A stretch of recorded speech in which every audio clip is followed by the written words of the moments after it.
they could be seen or not. As far as Rowdy knew, he himself hadn't said that word since the last time he'd suspected Cranston was up to something.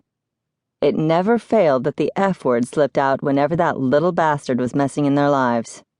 Holding his hand up in a wait gesture to the driver, Cranston closed the passenger door to the excursion and began walking quickly to the marina offices. He wasn't as fat as he was the last time they'd seen him, Rowdy noted to himself. Not that he'd been overly round, but he had been a bit portly.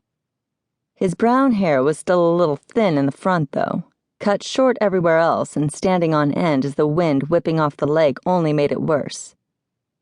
The tan suit he wore was rumpled and wrinkled, as though he'd slept in it for more than a few days.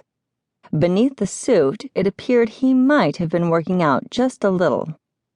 Frowning, Rowdy glanced to Natches, wondering whether he'd noticed. Natches wasn't saying anything if he had. Giving an irritated snort, Natches turned and paced back to the desk and the chairs Rowdy had placed behind it for his cousins. Cranston's chair sat all by its lonesome in front of the desk. Stepping back from the door and crossing his arms over his chest, Rowdy scowled as Cranston pushed into the office, his hand moving to smooth his hair back rather than running his fingers through the normally disheveled strands. And he looked more harried than usual. If Rowdy wasn't mistaken, the former Homeland Security Special Agent in charge of investigations looked downright worried and possibly even a little uncertain. "Rowdy, damn good to see you." Cranston frowned as he stepped into the office and extended his hand. "You ignored my invitation to the party last week, by the way." Shaking his hand, Rowdy raised his brows in surprise. "That was really from you? I couldn't believe it.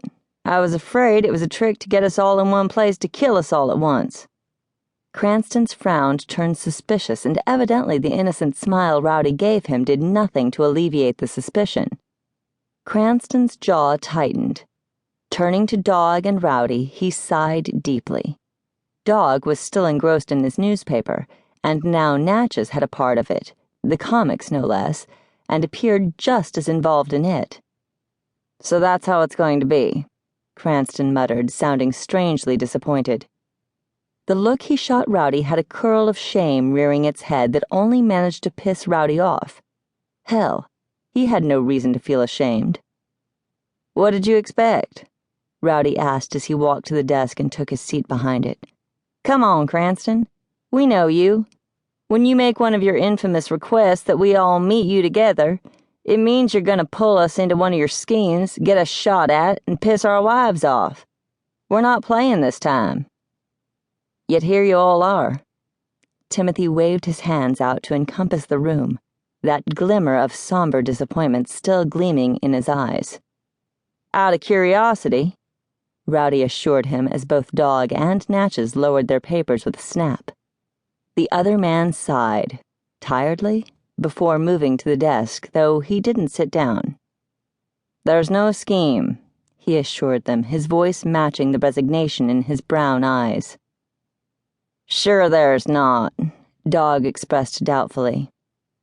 "You're still breathing. That means there's a scheme." "The party was thrown, Dawg." He singled Dawg out, and it wasn't missed by any of them, especially Dawg.